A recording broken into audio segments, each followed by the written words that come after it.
है तो आपका जो एक्साइटमेंट लेवल है वो और बढ़ जाएगा। ये बताने से पहले कि गेस्ट कौन है, मैं आपको थोड़ा सा बताता हूं यूट्यूब के बारे में। यूट्यूब में क्या है कि पूरे वर्ल्ड की अगर बात करी जाए तो करोड़ों चैनल्स हैं जो अलग अलग जॉनर्स में है, अलग अलग कैटेगरीज में है। उसमें से दो बड़ी कैटेगरीज है, मोटिवेशन और एजुकेशन।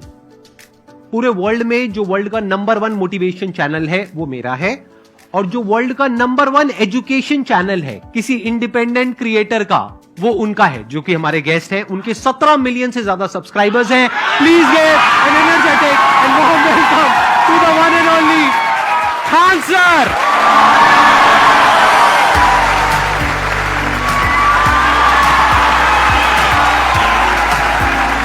क्या हाल चाल जी, कैसे हैं आप?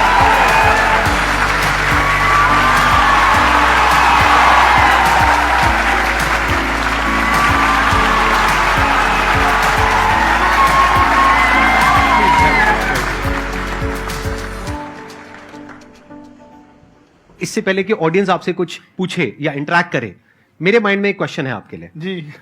जो बच्चे हैं वो आपके इतने दीवाने क्यों हैं, इतने पागल क्यों हैं आपके पीछे? मतलब मेरे कमेंट सेक्शन में भरा पड़ा था, खान सर कब आएंगे, खान सर कब आएंगे। मतलब ऐसा क्या जादू कर दिया आपने बच्चों के ऊपर? ये सवाल हम आपसे भी पूछते हैं, हमारे पे भी इतना कमेंट आया, इतना मेरे तो ऑफिस में लोग चले आए कि सर कब जा रहे हैं। अच्छा। क्योंकि हम लोग का तो एग्जैक्ट है, वही पढ़ाना है। हाँ। तो देखिए, हम लोग का मेन है कि बच्चों को जो जरूरत रहती है कि अगर लड़का पढ़ने आ रहा है ना, उसके मन में कोई डाउट ना रह जाए। हम उसको कहते हैं कि हम तुम्हें पढ़ा रहे हैं, दम है तो भूल के दिखाओ, याद करके नहीं।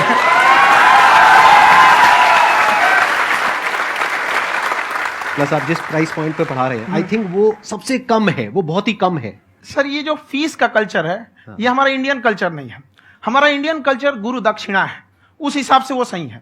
ऑक्सीजन जैसे जिंदगी के लिए जरूरी है, वैसे एजुकेशन जरूरी है। कोई ये नहीं कह सकता है कि पैसे की वजह से वो खान सर के यहां से लौट गया। क्या बात है।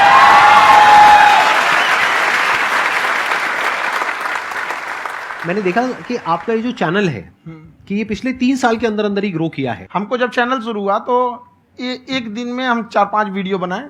एक हमको कुछ आता, आज भी नहीं आता इतना, तो हम देख के कैमरा उमरा तो हम कंफ्यूज हो गए, बाप रे। तो हम एक ही दिन में वीडियो शूट किया, पढ़ाने वाला टॉपिक था। हमको उसके बाद कभी वीडियो नहीं, 6-7 वीडियो एक ही बार शूट कर लिए। और एक जो थे जिनका कैमरा वगैरह था, मेरे पास कैमरे भी नहीं थे उस टाइम, और कैमरा 35,000 का था, तो 6 महीना इसी में लग गया, जो 35,000 इसी में फंस जाएगा। तो उनके कैमरे से शूट किए, उन्होंने कोई चार्ज लिया, उसके बाद हम छोड़ ही दिए। लॉकडाउन लगा, तब हम कहें आप कैसे पढ़ाएंगे, वो तो 1 दिन 2 दिन करते करते अचानक लंबा हो गया। तब हमको याद आया कि ओहो, मेरा एक चैनल भी है वहां पे। तो उस समय उस पर लगभग 30,000 सब्सक्राइबर हो चुके थे।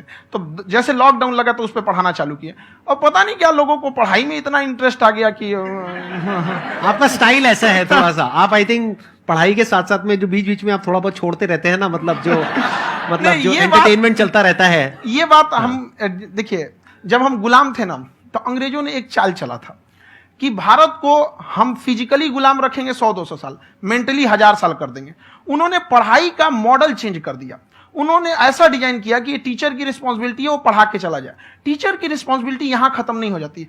पढ़ाना तो कोई भी पढ़ा सकता है, टीचर की इससे बड़ी रिस्पॉन्सिबिलिटी होती है उसे समझाना। वो समझा कि नहीं समझा। अगर लड़का आपके समझाने के बाद डाउट रह गया तो ये आपकी गलती है। लड़का हमसे पूछता है, सर इतनी भीड़ है आपके पास, तो कहे सर डाउट कैसे पूछेंगे? हम कह रहे यार, तुम्हारा डाउट बचेगा तब ना पूछेगा तुम डाउट यहां पर।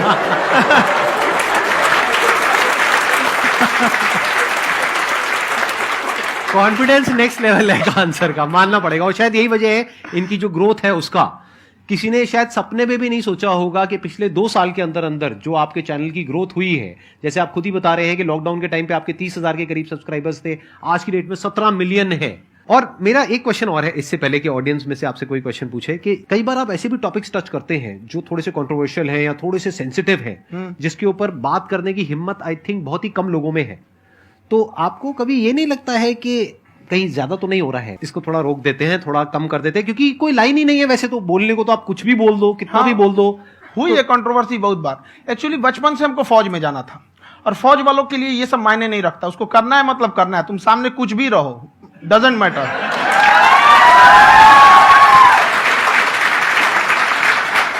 और मैंने YouTube पे देखा कुछ वीडियोस में कि आपका जो इंस्टीट्यूट है वहां पर आज से कुछ साल पहले कुछ बम गिरे थे। हाँ, कुछ गिरे थे, कुछ तो बहुत सॉलिड जगह गिरा था, फटा नहीं वो। मतलब आपके आसपास। हाँ, बम को भी पता है कि टीचर की इज्जत किया जाता है। क्या बात है, क्या बात है।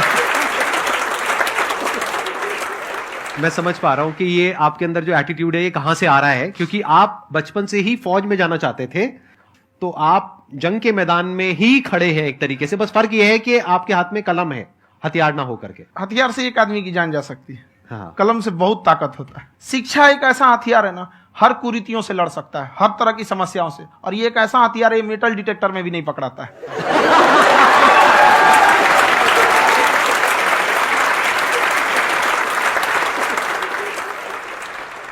मेरा क्वेश्चन ये है कि अभी प्राइवेट ऑर्गेनाइजेशंस में पीटने का, पनिशमेंट का ये सिस्टम जो है खत्म हो गया है। हम आपके वीडियो में देखे हैं सर कि आप एक बड़ा सा रोल रखे रहते हैं, पुलिस है वाला ना? लाठी है वो, पुलिस वाला लाठी है, और स्टेज पे बुला के बच्चों को उसी से धुनाई शुरू कर देते हैं मस्त एकदम से, है ना? तो सर मतलब कि बच्चे मतलब कि डरते नहीं हैं आपसे, और इस तरीके से कैसे कनेक्टेड हैं आपसे, है ना? और एक और क्वेश्चन सर, यूपीएससी का जो आप अपना बैच स्टार्ट करने वाले हैं, ठीक है, उसके बारे में बताइए सर, क्योंकि मुझे मतलब कुछ इशू करना है सर, ठीक है? और संदीप सर को देख लिए, मेरा तो वैसे ही हो जाना है।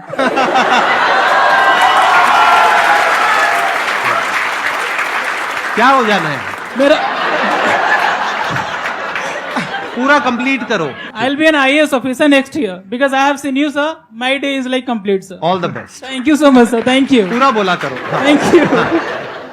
देखिए, लड़कों को जहां तक पीटने की बात है, जब पढ़ाने की बात आएगी तो उसको हम पूरे बेहतरीन ढंग से पढ़ाएंगे। लेकिन जब सजा देने की बात आएगी ना, तो वो भी बेहतरीन ढंग से होगा। ऐसा थोड़ी होगा कि बस एक ही चीज बेहतरीन ढंग से होगा। और डर का होना बहुत जरूरी है। ये डर भी अपने आप में एक मोटिवेशन है, क्योंकि जब आपके अंदर एक थोड़ा सा डर रहे ना, तो डर के भागिए मत।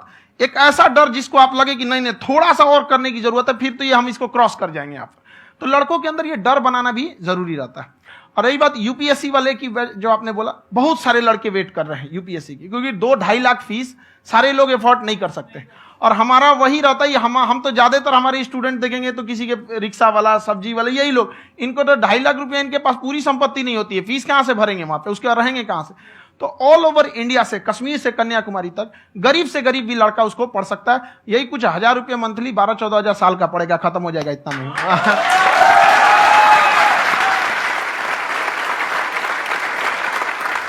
ये जो डंडे वाली बात इन्होंने कही, ये सच है? मतलब आप हाँ, सच में एक डंडा रखते हो पुलिस का ही है वो, और मारते हो? हाँ। कि मतलब अगर कोई लड़की छेड़ता है या ऐसा कोई भी उल्टा नहीं, पुल्टा काम पढ़ाई करता लिखाई है, कुछ भी गलती करेंगे तो पिटाएंगे वो यहाँ पे, कैमरे पे, ऑन कैमरा, जैसा भी रहे, कुछ भी पिटाना तो उनको फिक्स है। एक तो कोई मतलब विधायक जी थे, उनके लड़का को पीट दिए, तो चला है दल बल लेके अपना वहां पे। उसने घर पे नहीं बताया था कि सर ने पीटा है, बस बोल दिया कोचिंग में पीटा है। बाद में पता चला हम पीटे हैं, तो उसके पिताजी मेरे सामने और पीटे।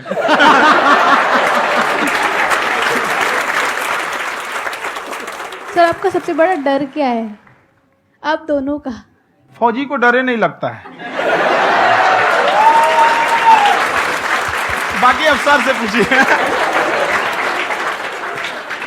आज के सेशन से पहले कोई डर नहीं था, लेकिन अब मुझे इनकी डंडे वाली कहानियां सुन करके डर लग रहा है कि कहीं मैंने गलती से कुछ बोल दिया अरे ऐसा और नहीं, इन्होंने कहीं पीछे कुछ रखा हुआ है, और यही आ करके अगर इन्होंने मेरी पिटाई कर दी तो बहुत बुरा हो जाएगा। तो इसलिए हमको थोड़ा डर लग रहा है।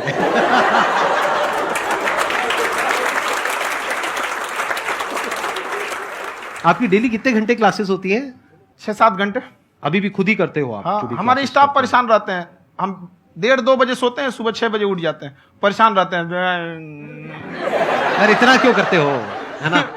कभी तो उनको भी साथ साथ लगना पड़ता है ना? उनको साथ साथ लगना पड़ता है। हम जग गए तो कोई सोया थोड़ी रहेगा, परेशान रहते, दिन में सोते ही नहीं है बेचारा, कहीं कहीं जाके सोते रहता है। तो हम सीट बांध दिए कि भाई तुम इस समय सो जाना, तुम इधर सो जाना। आपकी शादी हो गई या नहीं हुई अभी? मेरी खुशहाली देख के आप आइडिया लगा सकते हैं।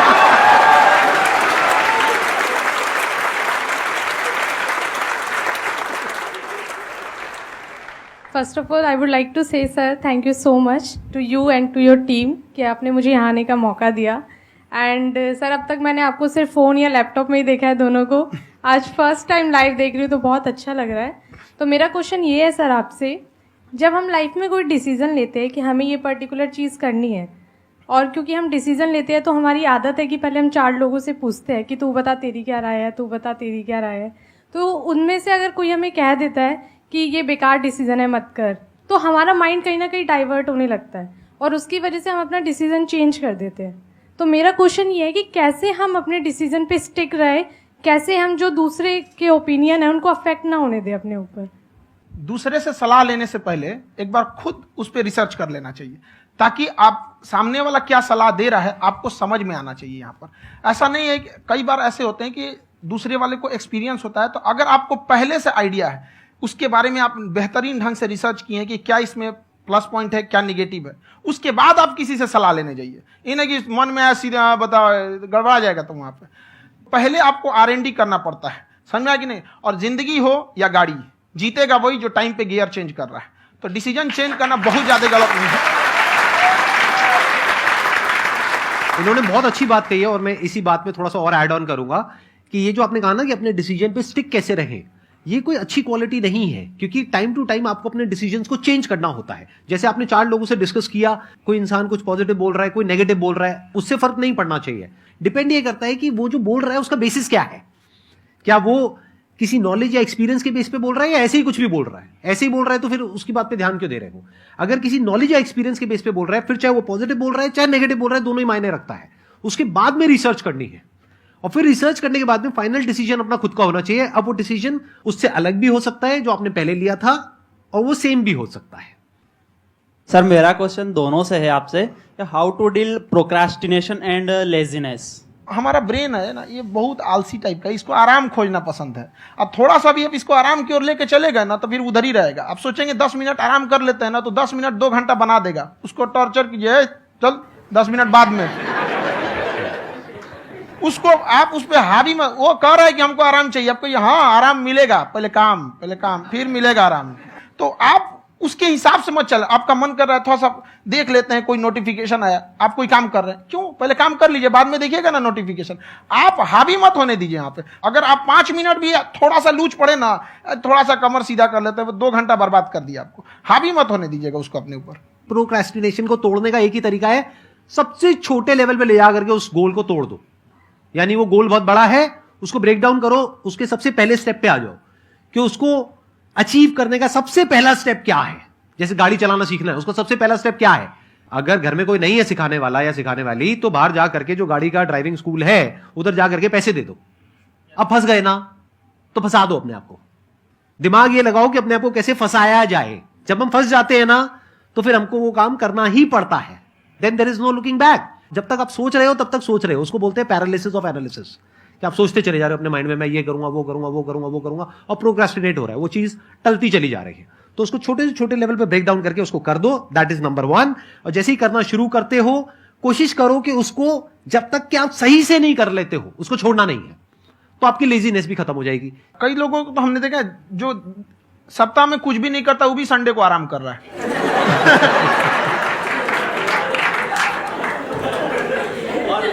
वैसे कहा भी जाता है कि अगर कोई काम आपको करवाना है ना, तो ऐसे किसी इंसान को दो जो बिजी है। हाँ। ऐसे आदमी को मत दो जो खाली है। ये परफेक्ट एग्जाम। किसी को भी आप देखिएगा जिसको आप कहते हैं कि मतलब थोड़ा ठीक ठाक आप समझते हैं कि नहीं ये बहुत आगे निकल, वो एक काम को खत्म करने के बाद कभी आराम नहीं करेगा। एक काम खत्म हुआ उसको लगेगा हाँ एक खत्म हो गया, अब दूसरा करना चाहिए। और वही जिसको देखिएगा एक खत्म हो गया और आराम करना चाहिए, कभी नहीं, लाइफ में आखिरी सांस तक।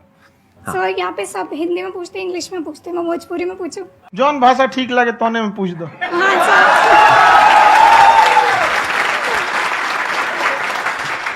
सर ये पूछे के चाहते नहीं कि जैसे हमने के पढ़ाई करी नहीं सर, तो कभी कभी डेली टारगेट्स जो होला वो कंप्लीट ना होला। अगर टारगेट्स कंप्लीट भी होला तो फिर ऐसा इरिटेशन या फिर वो एंजाइटी या फिर कि और करना है या फिर अभी नहीं हुआ, वो चीज हमेशा रहेला। तो वो कम कैसे करल जाए? देखिए टारगेट्स को ना हम लोग को एक अपने हिसाब से पहले फिट करना चाहिए। ऐसा नहीं कि दूसरे किसी इंसान को देख के हम टारगेट फिट कर ले। कोई लड़का 8 घंटा पढ़ रहा है, कोई पहली बार अभी पढ़ना ही चालू किया, उसको देख के 8 घंटा पढ़ेगा तो पढ़ाई छोड़ देगा। तो आप अपनी क्षमता के हिसाब से देखिए कि आप कितना पढ़ सकते हैं। अगर आपने एक घंटे को बना लिया कि हम 1 घंटा पढ़ सकते हैं, अगले 1 हफ्ते तक उसको सस्टेन रखिए। जिम में कैसे करते हैं लोग, पहले दिन उठा लीजिएगा 1 कुंटल तो हार्ट अटैक हो जाएगा। तो वो धीरे धीरे टारगेट सेट कीजिए और अपनी क्षमता को भी देखिए। हर इंसान की क्षमता अलग है। कंगारू को देख के हाथी छलांग मारेगा, पैर तोड़ के बैठ जाएगा।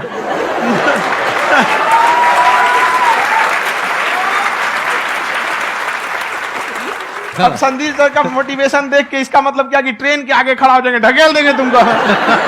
हालांकि ऐसा कर देते हैं, लेकिन ऐसा करिएगा लोग नहीं, क्षमता पता होना चाहिए।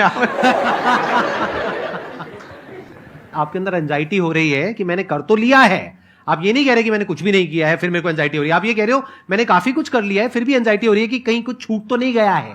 तो बेसिकली आपको ये देखना है कि अगर आपके अंदर ये एंजाइटी हो रही है, that means you are a very good student.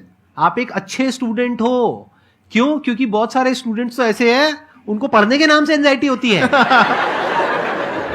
तो आपको एंजाइटी हो रही है कि मैंने पढ़ लिया। दिन में मानो 8 घंटे का आपने टारगेट सेट किया और 6 घंटे पढ़ लिया, या मान लो 8 घंटे भी पढ़ लिया, फिर भी एंजाइटी हो रही है कि मैंने 10 घंटे नहीं पढ़ा।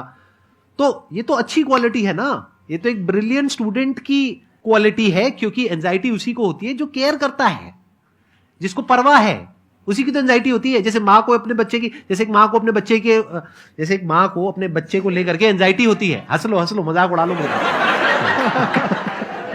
कोई बात नहीं, एडिट कर देंगे इसको हम। हाँ।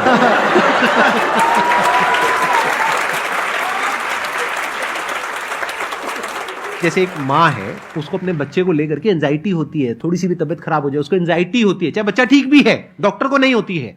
क्यों? क्योंकि माँ को उस बच्चे से प्यार है। तो दैट मीन्स कि आप अपनी पढ़ाई को लेकर के सीरियस हो, इस वजह से आपके अंदर एंजाइटी हो रही है, विच इज नॉर्मल। जहां पर प्यार मोहब्बत होती है वहां पर थोड़ी बहुत एंजाइटी तो होती ही है ना। समझ रहे हो ना मैं क्या कहना चाह रहा हूं? आप लोग समझ रहे हो ना मैं कहां जा रहा हूं?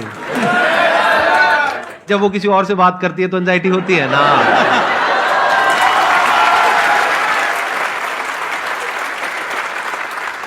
सर, आपकी स्टोरी हमने सुनी थी, तो एक टाइम आया था जब आप गंगा किनारे जाके बैठ गए थे।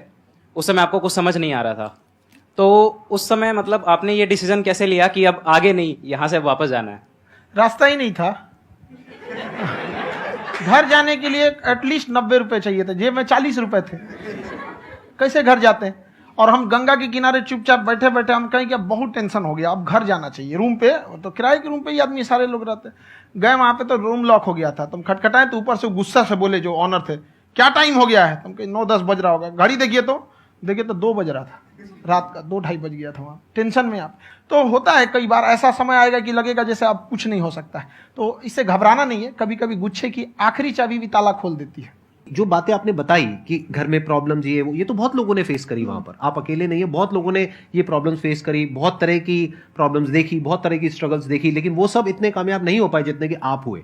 तो आपके अंदर ऐसा कुछ ना कुछ है जो औरों के अंदर नहीं है। तो वो मैं जानना चाह रहा हूं कि वो ऐसा क्या था जहां से कि आपका दिमाग यहां तक सोच पा रहा है कि मैं पूरे इंडिया में इतने बड़े लेवल का चेंज लेकर के आ सकता हूं, एजुकेशन फील्ड में रेवोल्यूशन लेकर के आ सकता हूं। ये सोचना ही बहुत लोगों के बस का नहीं है। मेरी एक खुद की थिंकिंग, अगर हमको कोई 100 रुपए किसी काम के लिए दिया, हम सबसे यही कहते हैं, तो हम कोशिश करते हैं उसे 200 का रिटर्न दे।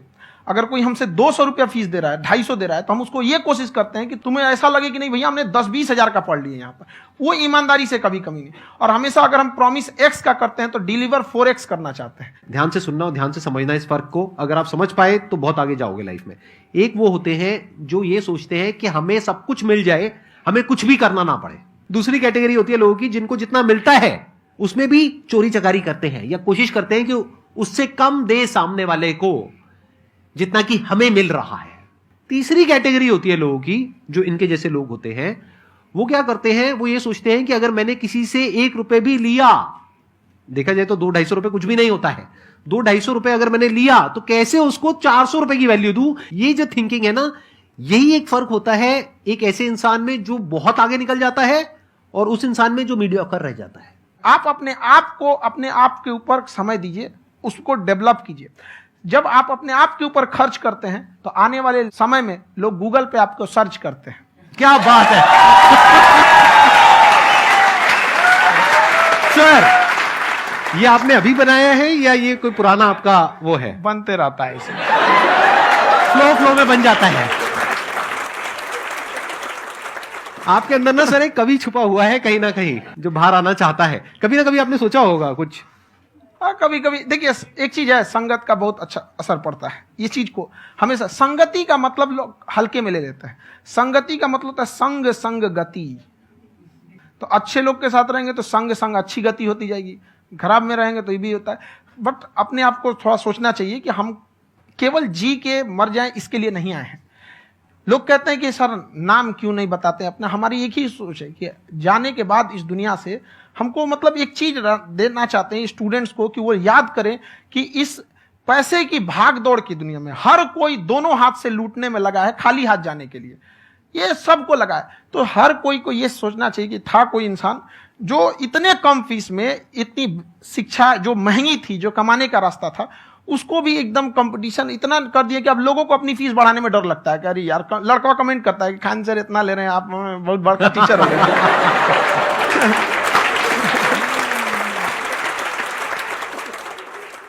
खान सर की एक क्लिप है, ये समय और समझदारी में बहुत फर्क होता है। अगर समय रहते समझदारी आ गई तो इंसान कामयाब हो गया, लेकिन अगर समय चला गया फिर समझदारी आई फिर तो बेकार है। तो सर मतलब कुछ आपको ऐसी चीज़ लाना चाहिए जो मतलब बच्चों जो तैयार हो रहे हैं उनको ये चीज़ें मतलब एंड टाइम पे दिखे। समझ रहे हैं आप मेरी बात? नहीं समझ?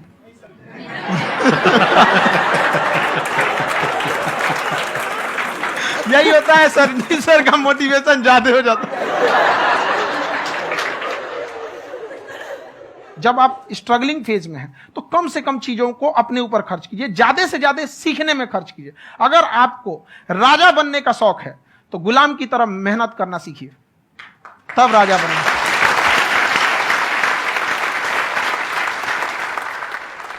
ये दुख, ये दर्द, ये सब तेरे अंदर है।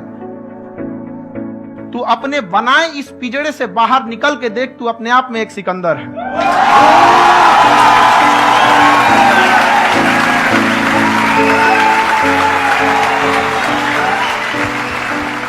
Thank you so much sir for coming. बहुत मजा आया मेरे को आपके साथ में इंटरेक्ट करके। आई एम श्योर आप लोगों को भी बहुत मजा आया होगा।